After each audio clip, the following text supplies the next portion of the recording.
Budget నేపథ్యంలో మాట్లాడే అవకాశంతో పాటు 7 నెలలు అవుతుంది అధ్యక్ష ప్రభుత్వం ఏర్పాటై. Please silent.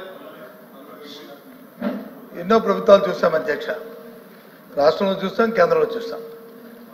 ప్రభుత్వాలు ఏర్పాటైన 2 నెలల్లో బడ్జెట్ ప్రవేశపెట్టడం, దాని నుంచి ఆమోదం చేసుకోవడం, అలాగే ఎందుకంటే ఎన్నికలైన ప్రభుత్వాలు కాబట్టి ఆ ఎన్నికలప్పుడు వచ్చి ఏవైతే హామీలు ఇచ్చారో హామీలను వచ్చి బడ్జెట్లో వాటిని పొందుపరచడం, వాటికి తగ్గట్టు ప్రతిపాదన చేసుకోవడం అనేది ఆనవాయితీ అధ్యక్ష. ఆ ప్రకారం వచ్చింది అధ్యక్ష ఇంతవరకు కూడా. ఇదేమీ కొత్త కాదు అధ్యక్ష. మేలో ఎలక్షన్ జరగడం అనేది సాక్షాత్తు కేంద్రంలో ప్రధానమంత్రి గారు జూలై నెలలో ఆయన చేస్తే అంటే జూన్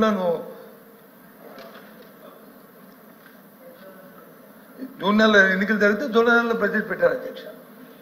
అలాగే అంతకుముందు జగన్మోహన్ రెడ్డి గారు వచ్చి మే నెలలో వచ్చి ఎన్నికలు జరిగితే జూలై నెలలో బడ్జెట్ పెట్టారు అధ్యక్ష. కానీ నాలుగు నెలలు సుమారు దగ్గర 5 నెలల సమయం తీసుకున్నారు. సరే తీసుకున్నారు, పోనీ ఏదో ప్రజలకి ఇంత వాగ్దానం ఇచ్చారు, సూపర్ 6 అన్నారు, లేకపోతే కరెంట్ ఛార్జీలు పెంచమన్నారు, లేకపోతే ఇంకొక కార్యక్రమం అన్నారు, ఇవన్నీ పెడతారు కదా, బడ్జెట్లు ప్రతిపాదిస్తారు కదా అనుకున్నాం అధ్యక్ష. కానీ తీరా మరి చూస్తే ఏమీ లేదు అధ్యక్ష. అందులో దాన్ని మరి మోసపూరితమైన బడ్జెట్ అనాలా, లేదా మభ్యపెడుతున్న బడ్జెట్ అనాలా, ఏమనాలనేది మరి మీ ద్వారా ప్రభుత్వాన్ని ప్రశ్నిస్తాను అధ్యక్ష. దీంట్లో బడ్జెట్లో స్పెసిఫిక్గా ఉంటుంది అధ్యక్ష. నేను కూడా దీంట్లో 3 సార్లు మంత్రిగా చేస్తాను అధ్యక్ష. ఇండికేషన్ ఇస్తాం, కొన్ని ఈ సంవత్సరం లేదు, వచ్చే సంవత్సరం ఇస్తాం, దాని పై వచ్చే సంవత్సరం ఇస్తాం అనేది ఎక్కడో ఇండికేషన్ చూపెడతాం. కనీసం ఈ బడ్జెట్లో ఇండికేషన్ లేవు అధ్యక్ష. కాదు కదా పైపెచ్చు గత ప్రభుత్వం వచ్చి కొన్ని లక్షల కోట్లు వచ్చి అప్పు చేసింది, 14 కోట్లు 10 లక్షల కోట్లు 14 లక్షల కోట్లు అన్నారు అధ్యక్ష. ఎందుకు ఇవన్నింటినీ కూడా మరుగుపెట్టి మబ్బు పెట్టి దాన్ని సమయం తీసుకుని లేదు ప్రజలు వచ్చి మళ్ళీ మబ్బు పెట్టి మోసం చేయడానికి ఆ ప్రయత్నం అనిపిస్తుంది అధ్యక్ష. ఎందుకంటే ఒకసారి 14, ఒకసారి 10, ఒకసారి 9 అలాగే నిన్నటికి వచ్చి అయితే మరి ముఖ్యమంత్రి గారు ఇంకో సభలో మాట్లాడుతామని నేను పత్రికలో చూశాను అధ్యక్ష, టీవీలో చూశాను. 9 లక్షల అండ్ సంథింగ్కి ఆయన వచ్చి ఫైనల్గా కంక్లూజన్ ఇదని చెప్పి వచ్చారు అధ్యక్ష. మరి మా తాలూకా మా ఆర్థిక మంత్రి గారు అయితే పెట్టిన దాంట్లో వచ్చి అది లేదు అధ్యక్ష. 6 లక్షల చెరుక్కి ఆయన వచ్చి బడ్జెట్లో ఆయన చూపెట్టారు అధ్యక్ష ఈ పుస్తకంలో. మరి సీనియర్గా ఉన్న సీనియర్ సభ్యులు వచ్చి ఆ పక్కన నిర్మల రామకృష్ణ గారు మరి వారు లేరు అధ్యక్ష, ఇప్పుడు వాళ్ళు బయట ఎక్కడ ఉన్నారు, వారు వచ్చి మాట్లాడినప్పుడు ఏకంగా ఆయన అయితే ఇంకా సభని మిస్లీడ్ చేసే తప్పుదా పట్టించే రకంగా ఆయన ఉపన్యాసం ఇచ్చారు అధ్యక్ష. ఆయన చెప్తారు అధ్యక్ష, వెయిట్స్ అండ్ మీట్స్ అంటారు, లేదా పబ్లిక్ బారోయింగ్ లో వచ్చి లోన్స్ తీసుకొచ్చారంటారు, ఇవన్నీ కలిస్తే 2 లక్షలు అయ్యిందంటారు. ఇదని నేను మరి ఆయన చెప్పిందే కరెక్ట్ అయితే మరి ఈ బడ్జెట్ ప్రవేశపెట్టిన ఆర్థిక మంత్రి గారు తప్పు కదా అధ్యక్ష. ఆయనది రైట్ అయితే ఓకే, ఆయన సీనియర్ ఆర్థిక మంత్రి చేశారు, స్పీకర్ గారు చేశారు, అలాగే చేశారు, ఓకే అధ్యక్ష. ఆయన ఆయన సభలో మాట్లాడారు. నేను కాదు సభలో మాట్లాడారు సారీ బయట మాట్లాడింది ఏది మాట్లాడలేదు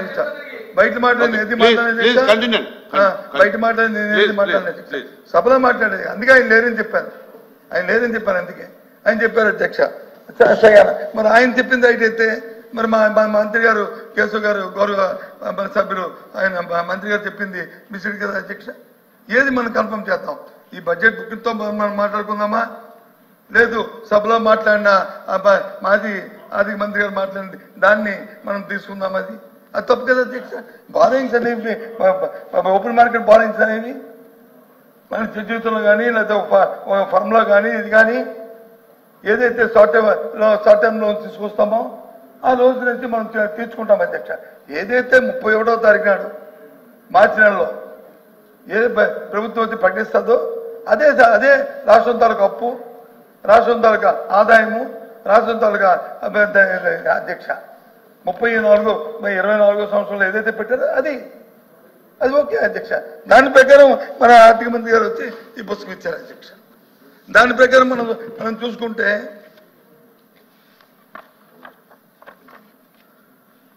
ఆయన చూపెట్టిన అప్పులు వచ్చి 6,46,000 కోట్ల 531 చూపెట్టారు అధ్యక్ష.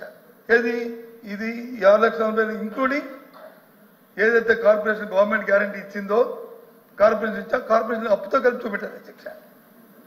కానీ ఒక విషయం అధ్యక్ష, మరి ఎంత పెద్దలు మనం తెలిసిన వాళ్ళు ఎఫ్ఆర్బిఎం ఉంటుంది. ఎఫ్ఆర్బిఎంకి దాటి అధికంగా అప్పులు చేసే అవకాశం ఏ రాష్ట్రానికి ఉంది అధ్యక్ష? మన భారత రాజ్యాంగంలో ఏ రాష్ట్రం అయినా సరే ఎలా చేస్తుంది అధ్యక్ష? చేతి కదా అధ్యక్ష, మనకు తెలుసు కదా అధ్యక్ష. గత ప్రభుత్వంలో ఉన్న అప్పుల్లో మాకున్న ఏదైతే ఉందో 86% మాత్రమే. ఇంకా ఎక్కడ ఎఫ్ఆర్బిఎం క్రాస్ చేయాలి అధ్యక్ష? ఏదైనా ఒక నిమిషం క్రాస్ చేసే పరిస్థితి వచ్చిన వెంటనే బారింగ్ పబ్లిక్ మార్కెట్లో బారింగ్ చేసి ఓపెన్ అంటే దాన్ని మళ్ళీ స్ట్రీమ్లైన్ చేసుకుని మళ్ళీ లైన్లోకి వచ్చాము అధ్యక్ష. అది వాస్తవం. అది అంతేగాని ప్రభుత్వం మీద వచ్చి మనం బురద చల్లాలి అది చేయాలి అనేది కాదు కదా అధ్యక్ష. నేను అడుగుతుంది సూటిగా, మీ ద్వారా ఆర్థిక మంత్రి గారిని సభలో ఉన్నారు కాబట్టి అడుగుతుంది. మీరు సూపర్ సిక్స్ ఇచ్చారు. సూపర్ సిక్స్ సంబంధించి కేటాయింపుల్ని ఈ బడ్జెట్లో ఎక్కడెక్కడ పెట్టారు? మీరు ఇచ్చిన ఆరు అంశాలని దయచేసి క్లియర్గా ఒక్కొక్కటిగా చెప్పండి.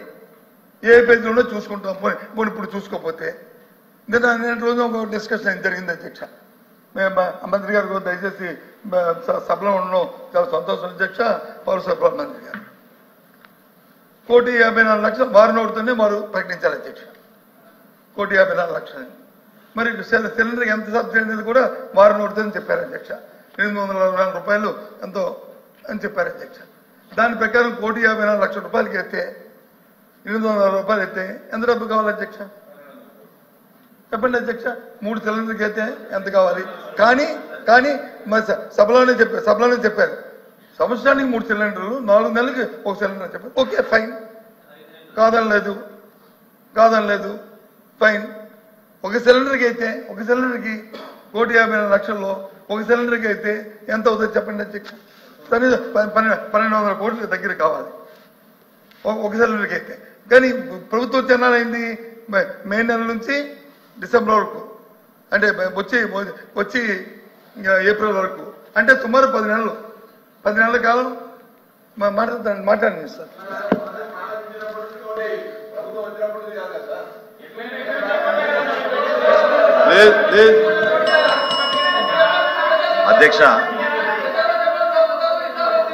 అధ్యక్ష గౌరవ ప్రతిపక్ష నాయకులు ప్రస్తావిస్తూ సూపర్ 6లో ప్రత్యేకంగా దీపం 2 పథకానికి ఎంత కేటాయించారు, ఏ విధంగా కనెక్షన్ల గురించి వివరించారు అధ్యక్ష. బహుశా ఆయన పూర్తిగా వినలేదేమన్నా. ఇచ్చిన సమాచారం గౌరవ సభకి ఆ రోజున 1,55,00,000 గ్యాస్ కనెక్షన్స్ మన రాష్ట్రంలో ఉన్నాయి అధ్యక్ష. అయితే ఇక్కడ వ్యత్యాసం ఎక్కడ ఉందంటే రాష్ట్ర ప్రభుత్వం జారీ చేసిన రేషన్ కార్డులు 1,48,00,000 అధ్యక్ష. సో పొరపాటున డబుల్ కనెక్షన్స్ ఉన్నాయేమో, కమర్షియల్ కనెక్షన్స్ ఉన్నాయేమో. మొట్టమొదటిసారి ఇంత భారీ స్థాయిలో ఏ లబ్ధిదారులు కూడా చేర్చే పథకం ఇప్పుడు రాలేదు అధ్యక్ష మన రాష్ట్రంలో. 894 కోట్ల రూపాయలు అడ్వాన్స్గా గౌరవ ముఖ్యమంత్రి గారి చేతుల మీద చెక్స్ ఇచ్చాం అధ్యక్ష ఈ కంపెనీలకి.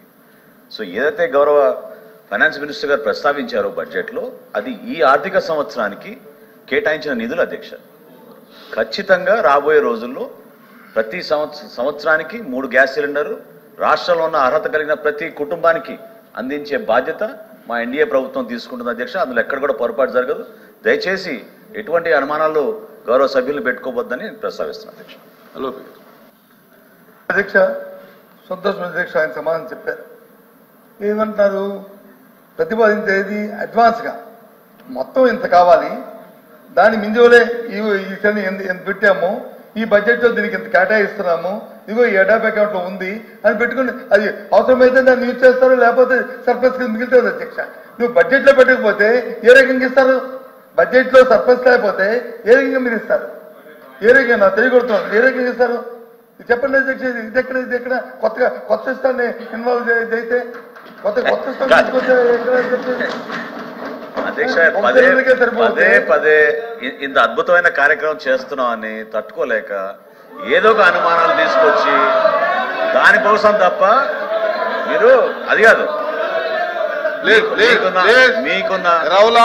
మీకున్న అనుభవంతో మీకు తెలుసు ప్రభుత్వంలో మనం ఏ పథకం చేసినా కూడా అంచనాలు చాలా స్పష్టంగా ఉంటాయి. లేకపోతే ఆర్థిక శాఖ నుంచి మాకు క్లియరెన్స్ రాదు. ఈ 894 కోట్లు జాయింట్ అకౌంట్లో పొందుపరిచి ఎప్పుడైతే లబ్ధిదారుల సంఖ్య స్పష్టంగా మా దృష్టికి వస్తుందో తప్పకుండా రాష్ట్ర ప్రభుత్వం నుంచి ఆదుకోవడానికి మేము సిద్ధంగా ఉన్నాం. మరొకసారి గౌరవ సభ్యులకి నేను హామీ ఇస్తున్నాను.